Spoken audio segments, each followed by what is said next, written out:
दोस्तों वीडियो को अच्छे से देखने के लिए अपने फ़ोन को रोटेट कर ले ताकि फुल स्क्रीन व्यू आपको दिख सके।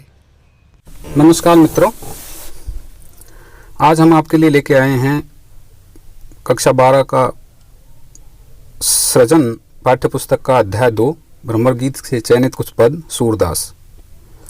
सबसे पहले हम सूरदास के कवि परिचय की ओर चलते हैं। सूरदास जी का जन्म हुआ 1483 ईस्वी, मृत्यु हुई 1563 ईस्वी। सूरदास जी का जन्म दिल्ली के निकट सीही नामक ग्राम में हुआ। रुणकता के पास गऊ घाट पर उनकी भेंट वल्लभाचार्य जी से हुई। सूरदास जी को वल्लभ संप्रदाय में दीक्षित किया वल्लभाचार्य जी ने, और कहते हैं उसी के बाद में वो सखा भाव की भक्ति के लिए प्रवर्तित हुए। सूरदास जी की भाषा ब्रज भाषा है। इनकी प्रमुख जो रचनाएं हैं उनमें सूरसागर, सूरसारावली, साहित्य लहरी।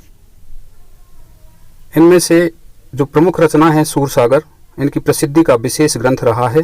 सूरदास जी अष्टछाप के शीर्ष कवि थे और अष्टछाप की स्थापना 1565 ईस्वी में वल्लभाचार्य जी के पुत्र विट्ठलनाथ जी ने की थी। सूरदास जी के लिए कहा जाता है कि सूर सूर तुलसी शशि उडगन केशव दास, अब के कवि खद्दो समझते करत प्रकाश। अर्थात सूरदास जी सूर्य के समान है और तुलसीदास जी को चंद्रमा की उपमा दी है, केशव दास को तारों की उपमा दी है। अब के कवि खद्दोत समझते करत प्रकाश, अर्थात आजकल के जो कवि हैं वो खद्दोत की तरह हैं, जुगनू की तरह हैं, जो इधर उधर प्रकाश करते रहते हैं। आज के इस वीडियो में हम आपको भ्रमर गीत के चयनित कुछ जो पद हैं उनमें से 2 पदों के बारे में पढ़ेंगे, 2 पदों की व्याख्या हम करेंगे। लेकिन उससे पहले मैं थोड़ा सा ये समझा देता हूँ आपको कि प्रत्येक जो पाठ है उसका जो कवि और लेखक, उनमें से एक प्रश्न आपका कवि परिचय या लेखक परिचय का आता है। तो कवि परिचय का जब प्रश्न आता है जो 4 अंक का होता है, तो उसमें आपको क्या लिखना होता है वो मैंने अभी बताया, उनमें से ही आपको लिखना होगा। जन्म, मृत्यु, प्रमुख रचना और उनके जीवन से संबंधित कुछ छोटी मोटी 1-2 बातें। अब हम चलते हैं भ्रमर गीत के जो पद हैं उनमें से पहला पद है हमारे हरिहारिल की लकड़ी। इस पद में सूरदास जी ने गोपियों के माध्यम से, गोपियों के द्वारा कृष्ण के लिए ये कहलवाने का प्रयास किया है कि हमारा जो प्रेम है वो प्रेम एकनिष्ठ प्रेम है। और एकनिष्ठ प्रेम इतना है कि जिस प्रकार से हारिल पक्षी होता है, वो हारिल पक्षी अपनी लकड़ी से प्रेम करता है और उस लकड़ी को छोड़ता नहीं, अपने साथ ही लेकर के उड़ता रहता है।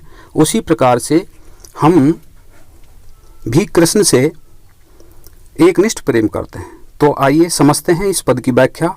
आप बने रहिए, ध्यान से सुनते रहिए, और संभावित है, मैं जहाँ तक मुझे पूरी उम्मीद है कि आपको ये पद पूरा समझ में आ जाएगा, व्याख्या पूरी समझ में आ जाएगी। चलते हैं हमारे हरिहारिल की लकड़ी। पद है हमारे हरिहारिल की लकड़ी, मन क्रम बच नंद नंदन सो उर, यह दृढ़ करी पकड़ी हमारे हरिहारिल की लकड़ी। यहाँ ये कहना चाह रहे हैं कि हमारे हरि से तात्पर्य है कृष्ण, हरि से तात्पर्य है कृष्ण। हारिल एक पक्षी का नाम है और लकड़ी एक ऐसी लकड़ी जिसको वो अपने पंजों में रख करके हमेशा चलता है। अर्थात हमारे कृष्ण हमारे लिए उस हारिल पक्षी की लकड़ी की तरह है, जिसको वो कभी भी नहीं छोड़ता, अपने साथ ही रखता है। और मन क्रम बच नंद नंदन सो उर, यह दृढ़ करी पकड़ी हमारे हरिहारिल की लकड़ी। मन बोले तो मन से, वचन बोले तो वचन से, क्रम बोले तो कर्म से, नंद नंदन सो, मन से, वचन से, कर्म से। नंद नंदन मीन्स नंद के पुत्र कृष्ण से हम हृदय से बात करती हैं कि हमने उनको यह दृढ़ करी पकड़ी, अर्थात उन कृष्ण को हमने हृदय से, मन से दृढ़ता के साथ पकड़ रखा है। और कृष्ण की हमें ऐसी लत पड़ गई है कि हम जागत सोवत सपने सोतुख कान कान जकरी, अर्थात जागते हुए, सोवत मीन्स सोते हुए, सपने मीन्स सपने में, सोतुख, सोतुख से तात्पर्य होता है प्रत्यक्ष रूप में। जागते हुए, सोते हुए, स्वप्न में, प्रत्यक्ष रूप से आमने सामने हम हमेशा रात और दिन कान कान जकरी अर्थात काना काना की रट लगाए हुए रहती हैं। और ऐसी परिस्थिति में हे उद्धव, आप जो हमारे लिए लेकर के आए हो वो कैसा लगता है कि सुनत ही जोग लगत ऐसो अली जो करुई ककरी। और ऐसी परिस्थिति में हे उद्धव, सुनते ही जोग मीन्स योग साधना का जो उपदेश आप दे रहे हो, लगता है, ऐसो मीन्स ऐसा, अली मीन्स हे भ्रमर, भ्रमर के माध्यम से उद्धव को संबोधित कर रही हैं कि हे उद्धव, उसमें जो आप ये योग साधना का उपदेश हमें दे रहे हो वो हमें ऐसा लगता है जो करुई ककरी, जैसे कोई कड़वी ककड़ी होती है उसका स्वाद होता है, उसकी तरह हमको ये आपके योग संदेश लग रहे हैं।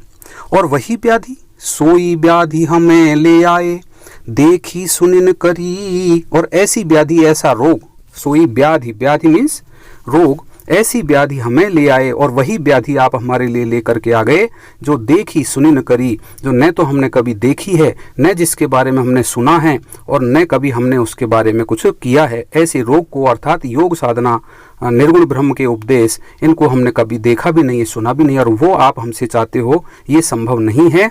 हम केवल और केवल हमारे कृष्ण को ही पसंद करती हैं, हम कृष्ण से ही एकनिष्ठ प्रेम करती हैं। और सुनिए उद्धव, आप हमें जो ये संदेश दे रहे हो, ये संदेश आप गलत जगह पर आ गए, हमारे लिए नहीं है। ये योग संदेश, निर्गुण ब्रह्म का जो संदेश है उनके लिए दिया जाता है जो एकनिष्ठ नहीं होते हैं। सुनिए क्या कहते हैं सूरदास जी कि यह तो सूर तिन्ह ले दीजे जिनके मन चक्री। सूरदास जी कह रहे हैं हे उद्धव, ये योग साधना का जो उपदेश आप देना चाह रहे हो, तिन्हें ले दीजिए, उनको लेकर दीजिए जिनके मन चक्री। चक्री से तात्पर्य है जिनका मन चलायमान है, जिनका मन चंचल है, उनके लिए ही आप इस योग संदेश को दीजिए। हमारा मन चंचल नहीं है, हमारा मन एक निष्ठता के साथ कृष्ण को चाहता है, कृष्ण को पसंद करता है, और वो हमारे हारिल की लकड़ी की तरह है। अतः हमें ऐसे उपदेश की कोई आवश्यकता नहीं है। ध्यान रहे, जब इसका विशेष हम लिखते हैं तो विशेष में सबसे पहले नंबर पर हम लिखेंगे कि प्रस्तुत पद्यांश में गोपियों के एकनिष्ठ प्रेम का वर्णन किया गया है, बड़ा मार्मिक वर्णन है। और यहाँ सूरदास जी ने ब्रज भाषा का उपयोग किया गया है। इसके साथ साथ अनुप्रास अलंकार का प्रयोग किया गया है। और यहाँ उद्धव से जो बात अंतिम पंक्ति में वो कहना चाह रही हैं कि जिनका मन चंचल होता है, चलायमान होता है, उन्हें ही योग संदेश के उपदेश आप दीजिए, हमें मत दीजिए, हम एकनिष्ठ प्रेम करती है, इसके बारे में वर्णन किया है। अब चलते हैं हम दूसरे पद की ओर। दूसरे पद में सूरदास जी ने गोपियों के माध्यम से उद्धव को कहलवाना चाहा है। जब उद्धव ने कहा कि गोपियों, मेरे योग संदेश को अपना लो, इससे आपको मोक्ष मिल जाएगी, मुक्ति मिल जाएगी, तो गोपियाँ उनको कहती है उद्धव को कि हे उद्धव, हमें चाहे मोक्ष मिले या ना मिले, लेकिन हम इस बात को समझती हैं कि हमें दोनों ही प्रकार से फल की प्राप्ति हो जाएगी। उस बात को इस पद में गोपियाँ कहना चाह रही हैं। सुने, हम तो दुहु भांति फल पायो। क्या कहती हैं गोपियाँ उद्धव से कि हे उद्धव, हम तो दोनों ही प्रकार से, दुहु मीन्स दोनों, भांति मीन्स प्रकार से, फल मीन्स फल से तात्पर्य फल, पायो मीन्स प्राप्त कर लिया है। हे उद्धव, हम तो दोनों ही प्रकार से सौभाग्यशाली हैं, हमें दोनों ही प्रकार से फल की प्राप्ति होगी। दोनों प्रकार से कैसे फल की प्राप्ति होगी उसको सुने दूसरी पंक्ति में कि जो ब्रजनाथ मिले तो उनको, जो ब्रजनाथ मीन्स ब्रज के पति स्वामी कृष्ण अगर मिले तो बहुत ही अच्छी बात है, अगर वो नहीं भी मिलते हैं तो हमें दूसरे रूप में ये फल प्राप्त होगा कि ना तरु जग जस गायो, नहीं तो हम उनके यश का गुणगान इस संसार में कर लेगी और संसार हमारे गुणों का गान करेगा, क्योंकि हम उनके भक्ति करके भी उस फल को प्राप्त कर सकते हैं। नातरु मीन्स नहीं तो, जग जस गायो, जग मीन्स संसार, जस मीन्स यस, गायो मीन्स गाना। या तो हमें ब्रजनाथ कृष्ण मिल जाएंगे, वो तो बहुत ही अच्छी बात है, नीको मीन्स अच्छी बात है, नहीं तो जग जस गायो, और नहीं तो सारा संसार हमारे यश का गुणगान करेगा, क्योंकि भक्तों का गुणगान पूरा संसार करता है। इस प्रकार हम दोनों ही प्रकार से फल की प्राप्ति करेंगे। और सुनो उद्धव, हम कहाँ कृष्ण कहाँ। अगली पंक्ति में बता चाह रही है गोपियाँ कि कहवे गोकुल की गोपी, सब बरनहीन लघु जाति। कहवे गोकुल की गोपी, कहाँ हम गोकुल की गोपियाँ वर्णहीन, अर्थात न तो हमारा रंग है, न रूप है, न कोई अच्छी जाति है, जाति से हीन है, लघु जाति, हम छोटी जाति की हैं। और कहाँ कहाँ वे कमला के स्वामी, कहाँ वो कमला बोलते हैं लक्ष्मी को, लक्ष्मी के पति कौन, विष्णु, और विष्णु के अवतार कौन, कृष्ण। अर्थात कहाँ वे कमला के स्वामी, विष्णु के अवतार भगवान श्री कृष्ण, जिनके साथ हम मिल कर बैठते हैं, एक पंक्ति में हम बैठते हैं उनके साथ। इससे बड़ा सौभाग्य, इससे बड़ी फल की प्राप्ति हमें क्या हो सकती है। और उद्धव सुनिए आगे कि निगम ध्यान मुनि ज्ञान अगोचर, ते भय घोष निवासी, ताऊ पर अब साच कहो धो, मुक्ति कौन की दासी। हे उद्धव, ऐसे परब्रह्म परमेश्वर को वेदों से, निगम मीन्स वेदों से, ध्यान से, मुनि ज्ञान, मुनियों के ज्ञान से, अच्छे अच्छे मुनि और ज्ञानी, उनके लिए भी उस परब्रह्म परमेश्वर के दर्शन नहीं होते। अगोचर हैं वो, अर्थात इंद्रियातीत है, इंद्रियों से परे हैं वो कृष्ण, वो परब्रह्म परमेश्वर। ते भय घोष निवासी, वो भय मीन्स हो गए, घोष निवासी अर्थात हमारी इस छोटी सी बस्ती के निवासी बन गए। घोष से तात्पर्य होता है एक छोटी सी बस्ती, उसको कहते हैं हम घोष। वो आज हमारे इस घोष के निवासी हैं, ये भी हमारे सौभाग्य की बात है।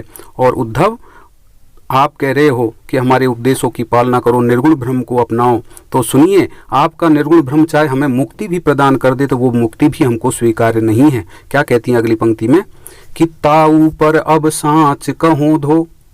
उसके ऊपर दूसरी बात और सुन लो, जो सच्ची कह रही हैं हम, साँच में सच्ची, कहो धो हे उद्धव, कह रही हैं, धो मीन्स उद्धव। उसके ऊपर हम सच्ची बात एक और कह रही हैं उद्धव, सुनिए, मुक्ति कौन की दासी। अरे ऐसे सुख को छोड़ करके हम मुक्ति को प्राप्त करना नहीं चाहती, चाहे हमें मोक्ष भी मिल जाए तो वो मोक्ष भी हमारे किसी काम की नहीं है। वो किसकी दासी है, अर्थात मुक्ति को हम पसंद नहीं कर सकते। इसलिए हे उद्धव, हम आपसे कह रही हैं कि जोग कथा पाला गोधो, ना कहूँ बारंबार, सूर श्याम तजी और भजे जो, ताकि जननी छार। हे उद्धव, जोग कथा, ये योग की जो कथा है, पा लागो उधो, पा लागो मीन्स आपके पैर लगती हैं हे उद्धव।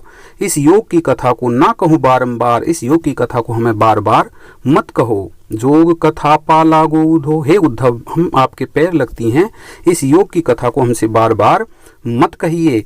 सूर श्याम तजी और भजे जो, ताकि जननी छार। सूरदास जी कहते हैं कि ऐसे परब्रह्म परमेश्वर कृष्ण को जो हमारे साथ रहते हैं, उठते हैं, बैठते हैं, रास करते हैं, ऐसे कृष्ण, ऐसे श्याम को त्याग करके और भजे, जो किसी और का भजन करे तो ताकि जननी छार, तो उसका जन्म व्यर्थ है। जननी मीन्स वैसे माँ होता है, लेकिन यहाँ माँ के लिए भी हम प्रयोग में कर सकते हैं। उसकी माँ ने उसको जो जन्म दिया है, वो जन्म उसका क्या है, छार मीन्स व्यर्थ है, नष्ट कर दिया उसने अपने जन्म को। जो सूर श्याम को त्याग कर किसी और का भजन करे, अर्थात निर्गुण ब्रह्म को अपनाए, तो उसके लिए धिक्कार है। यहाँ भी ब्रजभाषा का प्रयोग है। इसमें गोपियाँ, संतोषी स्वभाव व्यक्त हो रहा है गोपियों का, और एकनिष्ठ प्रेम के साथ उद्धव से भी कह रही हैं कि हमें आपका निर्गुण ब्रह्म स्वीकार्य नहीं है।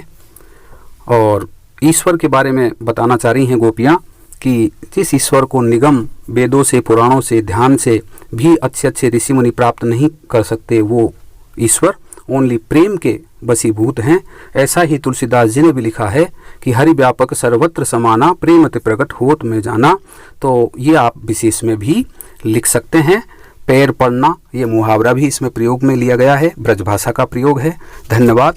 आगे के आने वाले वीडियो को देखने के लिए आप मेरे चैनल को ऑनलाइन हिंदी क्लासेस को सब्सक्राइब करें, शेयर करें, ताकि समय समय पर आने वाली वीडियोज़ आपको मिल सकें।